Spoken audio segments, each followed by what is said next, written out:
All right, thank you very much. For those who are joining me, I really appreciate it. I had something on my heart. And of course, we're still testing to actually launch the broadcast. Uh, and I may be being careful about this, and I really am because the broadcast means a lot to me. It's my way of expressing myself, getting out of my heart those things that touch me, in hopes that it will also be a blessing to you. In some way, fashion, or form, I have people who ask me why I'm not in ministry, since that's what I like to do, and I respond by saying, I am. Um, I love what I do. I love what I create. I don't do it to get applause or to win someone's affection. Uh, I do what I feel like my spirit tells me to do the majority of the time. Sometimes I'm sure I'm off. But for the most part, I do what I do because I love it. I love people. And I have famously told my daughter, I love people. I don't necessarily like them, but I do love people. And I want to see the best in people's lives. So I had this idea. I did a turnaround yesterday and didn't get much sleep. I slept in the Uber, which I think charged me about, I don't know, $4.50 too much. Um, going back to O'Hare Airport, I got a little bit of sleep, but for the most part, I haven't had much sleep.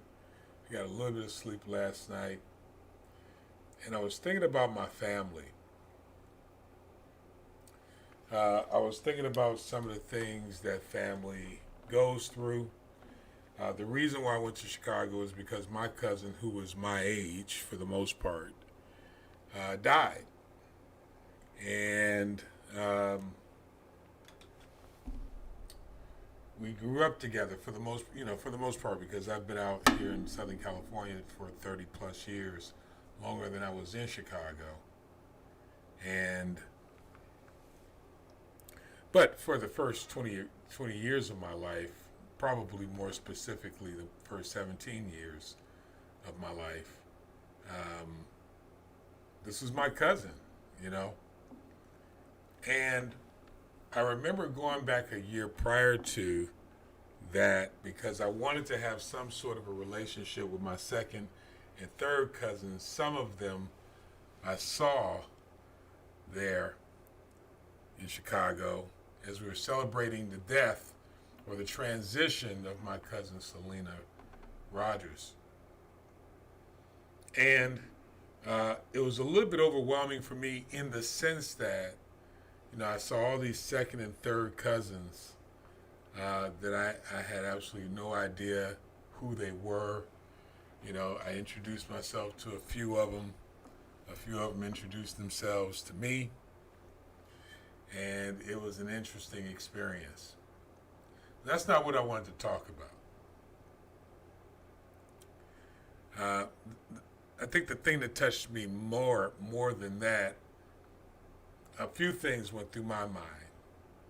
And maybe they go through yours as well when you're talking about your family.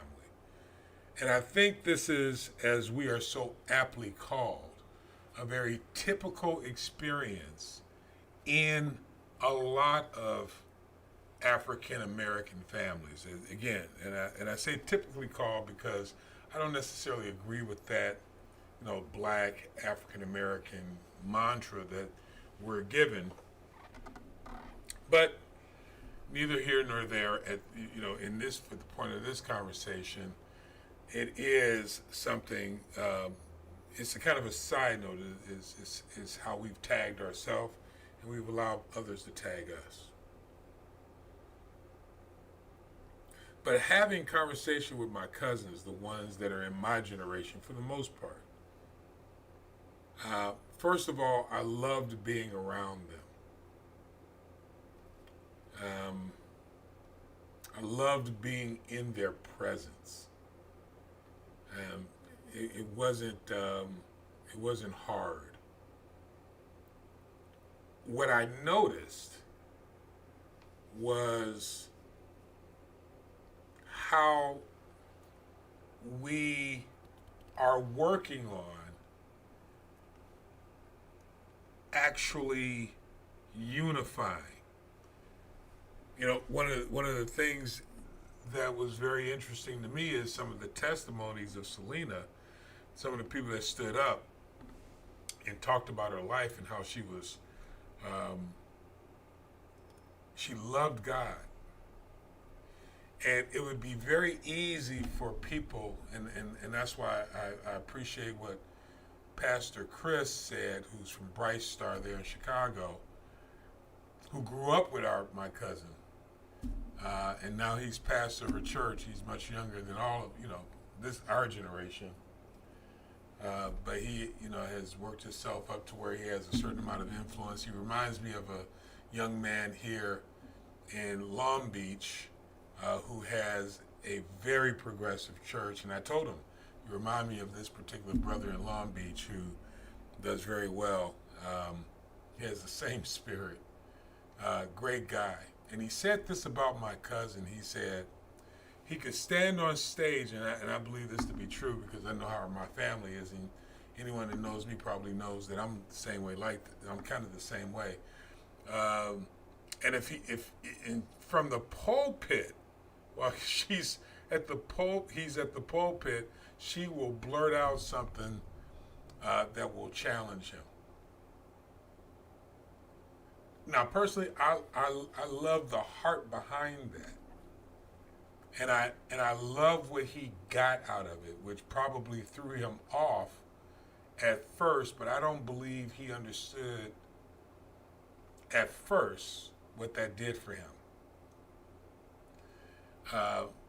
But in death, I think he got a fuller understanding, and I believe his explanation showed that. And that is, my cousin and so many in my family believe in truth. I think that strain rings true throughout the generations of our family. To my younger cousin, who has a very strong presence in the Jehovah's Witness faith, who I love with every breath in my body.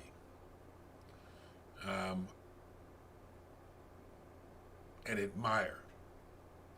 Great young man. He's my little cousin, but he's so wise, amazing, so wise. I love my family.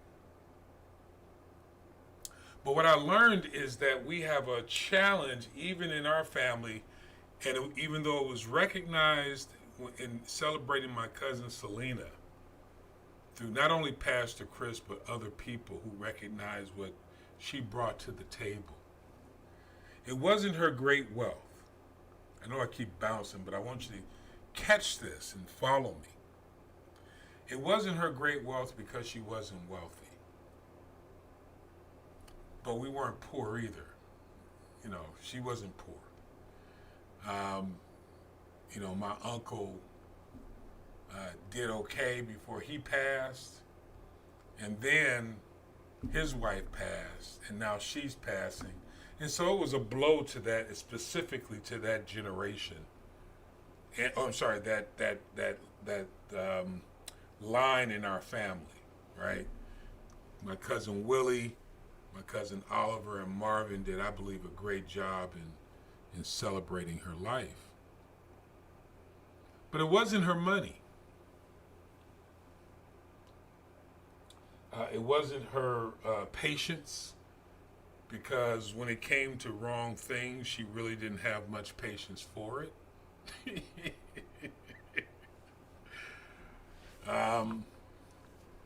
What it all boiled down to is it was her heart.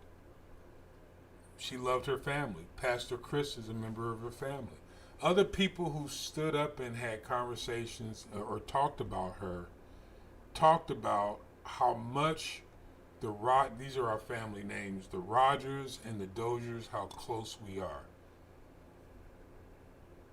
How someone had took them in. I remember the testimony of this one man that says how my aunt had taken him in and treated him. And I remember him only because of his story. I don't remember him in his face, but I remember that he lived with my cousin, I believe, years ago. And how my aunt took him in and treated him just like he was a Rogers or a Dozier. I remember my cousins being so dedicated to their church at Bright Star. And how that family was so close. They did everything, that part of our family, just everything together. And other parts of my family were like that as well. But totality-wise, we weren't necessarily always like that. There are even factions in our family. But it's interesting, the thread of standing for truth seems to ring through our whole family. I love my family. I don't say this to brag on my family. I say this because I believe that you also love your family.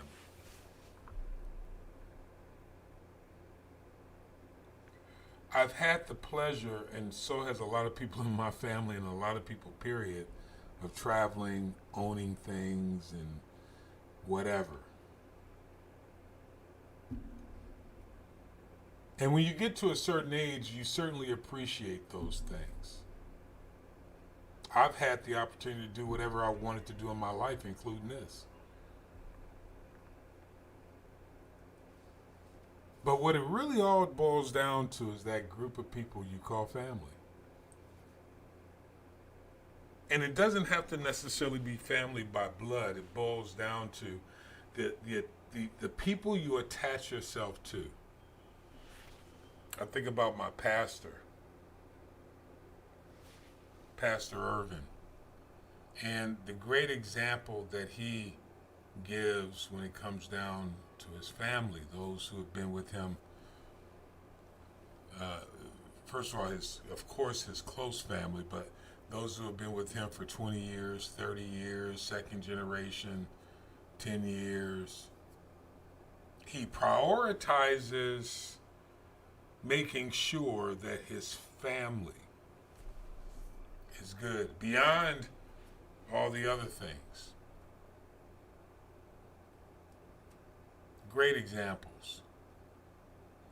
So I picked up a lot when it came to the turnaround. You know, just traveling to Chicago early in the morning yesterday to come back late at night last night.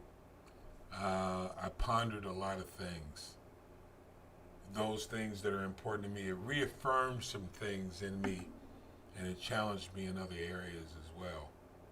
How am I with my family? Am I giving the best example?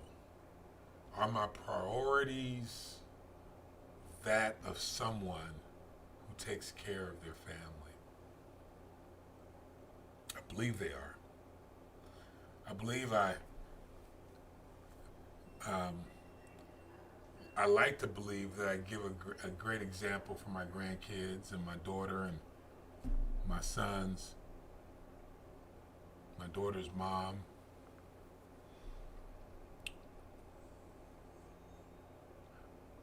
Beyond that, though, I want to be able to give those examples to people who I can add to my extended family. I think the greatest challenge in growing as a human being is growing your family.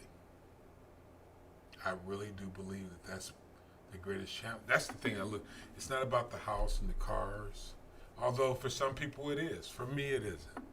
The house, the cars, this, that, and the other. I want to see successful people. I want to see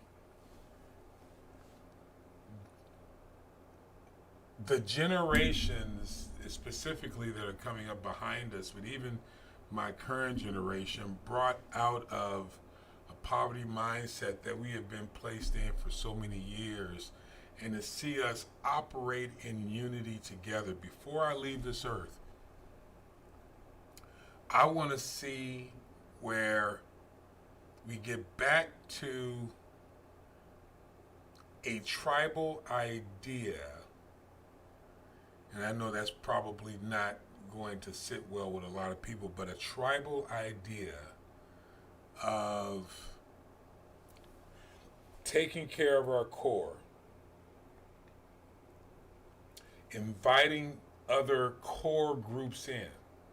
There is no power in one, but there is great power in a core group. Great power. And there's great power in a core group moving as one with other core groups. When you start seeing that, then I believe unity, you'll start to see unity more in who is called the African American today. Until then, I think we'll be faced with believing what comes from traditional media, which, in my opinion, continues to split us, divide us. And it takes wealth out of our community. Now, when I say wealth, I'm not talking about just financial power, I'm talking about economic power. And we'll talk about that in later shows.